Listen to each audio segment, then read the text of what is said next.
as local news gets. News 12, the Bronx. Joining me now in the studio is Arthur Lerman, Professor Emeritus at Mercy College, and he's here to help us break down the president's plans to eliminate ISIS. Thank you so much for joining us this evening, Professor Lerman. Great to be here, yeah. Now, first question for you. Is ISIS the new Al-Qaeda? I have a theory that when things get frustrating, people get more and more extreme. And there's a lot of frustration in the Middle East, and it's a more extreme version.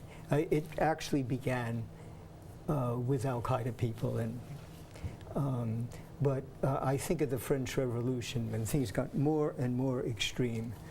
And there is so much frustration in the Middle East, going back even before the United States took a role in Iraq.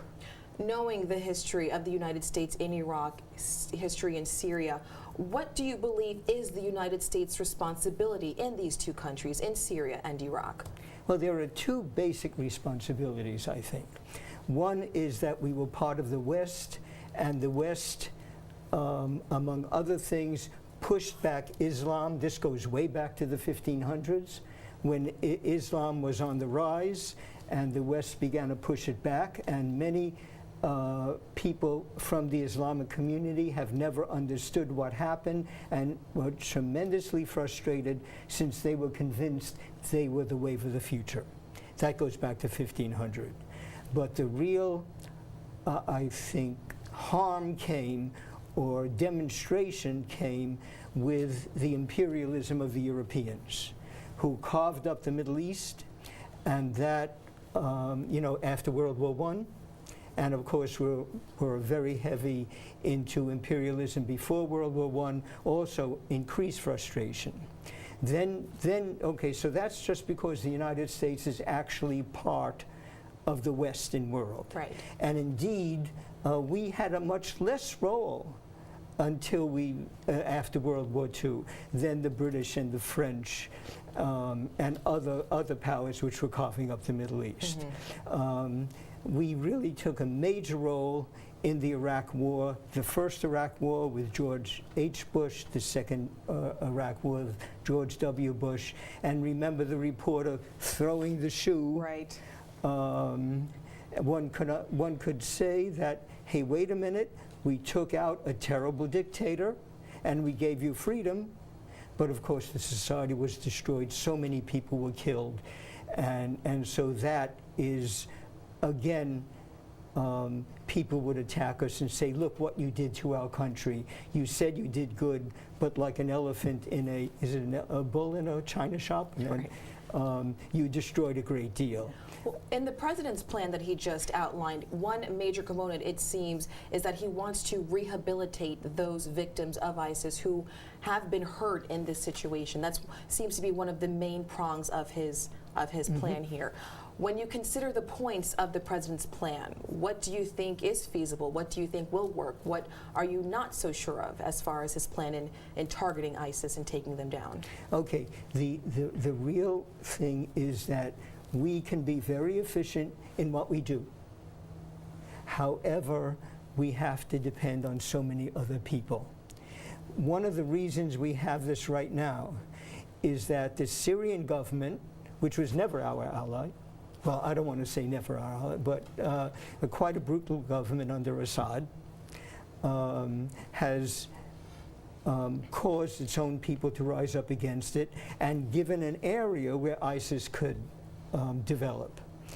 And the Iraqi government, which we left in place, did not do what it should have done, which was basically it had to be very inclusive, because the Iraqis, remember, Shiite, Kurds, and Sunnis, and it was a very Shiite government, and many of the people fighting in ISIS now were thrown out of the Iraqi army, and many of the allies the Sunni allies, are now very upset with the Iraqi government. So the Iraqi government, now we say, okay, you be inclusive, Obama said, you must be inclusive or we can't help you. Well, they got to be inclusive, otherwise our bombing will be of no avail. One situation we seem to see here in this region of the world is when one extremist group rises to power, and if we're successful in taking them out, another one pops up, and then we have to deal with that group. Do you think the plan that the president has outlined is secure enough to prevent different groups from popping up in the future? He talked, before we got on, I talked about jobs. Okay? He talked about the rebuilding of societies. The societies have been destroyed in a lot of these places. And rebuilding society means that people have to have a way to live. We have, way before, I can show you articles from 20 years ago, which talked about the crisis of young men, young women too, in Arab societies, in Muslim societies, who did not have jobs, did not have a wherewithal to support their families, and there was great frustration to begin with.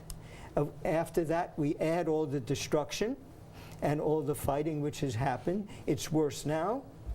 And Obama said that you have to rebuild societies, and that is tough. We're trying to rebuild our society in the United States right now. We still have tremendous unemployment. And he certainly cannot do it alone. I have a theory of how to do it, but you can ask me. But of course, even my theory, you have to have people on the ground who are not Americans. My theory is basically to buy everybody off. I mean, people have to have jobs. If they don't have jobs normally, from the normal economy, you got to make jobs for them and hope that eventually a normal economy could pick them up. Many of the lower level people who joined ISIS or who are not fighting for the government were either given very poor, they were Sunnis who were promised help, economic help from the Shiite government and never got it. As far as help goes, the president mentioned this broad coalition that's supposed to be helping us in our efforts in taking down ISIS. Do you have any idea who is in this coalition? Turkey, Qatar, all the Gulf states, Saudi Arabia, Egypt. I mean, one thing that a lot of these governments, like Saudi Arabia, I better not say a lot of the government in Saudi Arabia. A lot of Saudi Arabians with a lot of money have been helping some of these extremist groups. And now, all of a sudden, some of these extremist groups are more extreme than they were ready. I mean, a lot of the madrasas were supported by Saudi money, and a lot of these people came out of these madrasas, and they're more extreme. Saudi Arabia, or Saudi Arabians, some people say the government itself, has been putting money into extremist groups, and all of a sudden they've created a monster which they themselves are afraid of. Quickly, Professor Lerman, can you tell me what kind of impact you think the president's plan, if we're able to execute it properly, what kind of impact it'll have on our reputation as a country abroad with other nations? It's called of damned if you do, damned if you don't. There's so much suspicion against the United States, and so much willingness to feel that the United States is weakening, the United States is not standing up. Obama said, this is the one thing I have my little star here. Obama said, American leadership is the most important thing in the world.